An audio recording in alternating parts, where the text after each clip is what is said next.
Salut l'équipe, donc il y a quelques jours j'ai sorti un rondo avec mes gars où on discutait du mercato. Donc on parlait de nos expériences, de la manière dont on le vit. Et après réflexion, je me suis dit que ça serait une bonne idée de pousser la réflexion un peu plus loin. Donc c'est pour ça qu'aujourd'hui je vous propose 5 conseils pour un mercato réussi.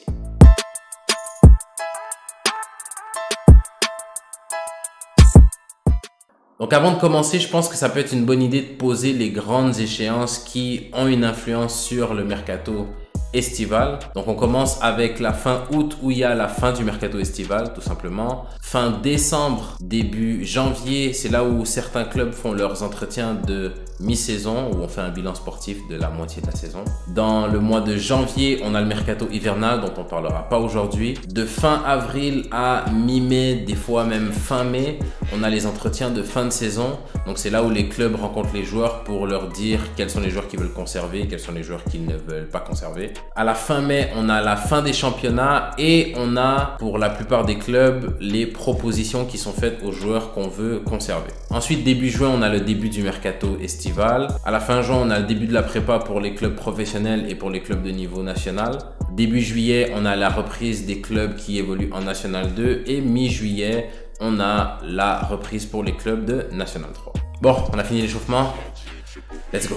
Donc le premier conseil, c'est se préparer à l'avance. Donc c'est pas parce que la majorité des décisions se prennent durant le mois de juin, des fois même début juillet, des fois même mi-juillet et pour certains un peu moins chanceux que les autres au mois d'août, qu'il faut attendre cette période-là pour commencer à se préparer et se mettre dans le mindset qu'est-ce que je veux pour mon mercato. Donc quand je parle de se préparer, à quoi ça ressemble concrètement? Bah déjà, ça passe par être bon sur le terrain. Le meilleur argument de vente pour tous les joueurs, ça reste les performances. Et ça commence à la première journée du championnat.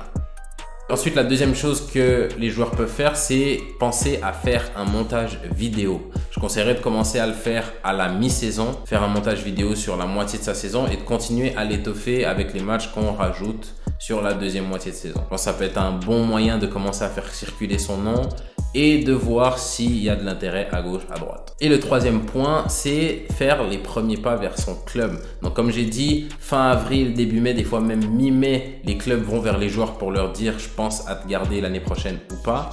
Mais rien ne t'empêche d'aller voir la personne qui est en charge de ça dans ton club, que ce soit un coach ou un directeur sportif, et de lui dire « je veux être là l'année prochaine, qu'est-ce que vous pensez? Est-ce qu'on peut déjà entamer les discussions ?» Il n'y a absolument rien qui t'empêche de rentrer dans cette démarche-là. Des fois, il faut y aller au culot.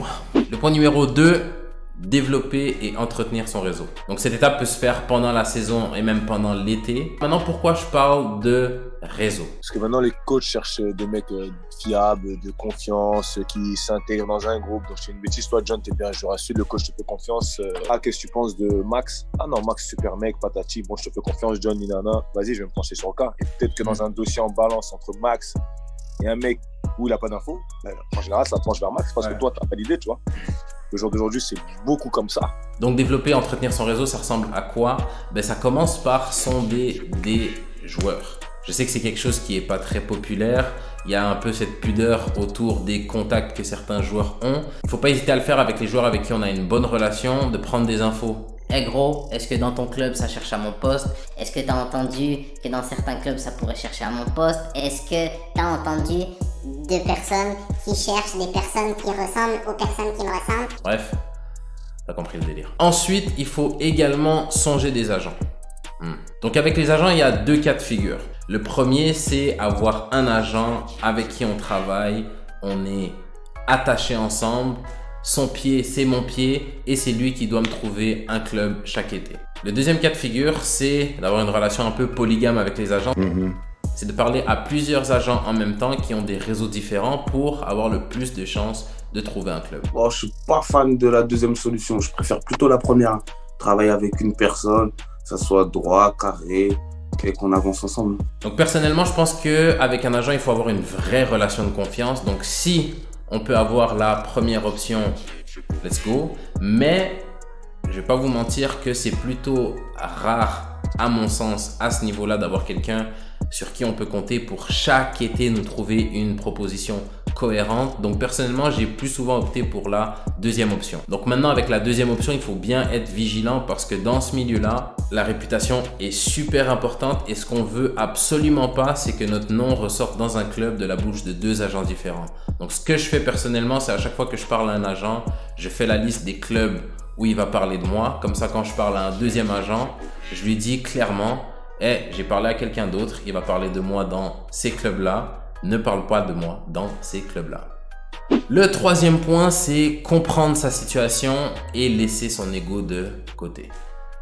Donc souvent, l'ego des joueurs nous permet de nous dépasser sur le terrain et de performer, mais dans un contexte de négociation, c'est beaucoup plus important d'être capable de voir clair et d'être objectif. Donc qui dit objectif dit critères quantifiables. Donc les critères vont varier d'une situation à l'autre, mais pour vous donner un ordre d'idée, voici selon moi le type de saison qui va avec un type de prétention salariale. Donc si dans une saison, tu as à peu près 80% de titularisation dans ton équipe, je pense que tu es dans ton droit de demander une augmentation de salaire. Si tu tournes autour de 50%, je pense qu'un maintien de salaire est acceptable. Et si tu es à moins de 50%, t'étonne pas si le club vient te voir et te dit l'année prochaine, on pense à t'enlever quelques pesos. Dans ce cas-là, tu as deux options.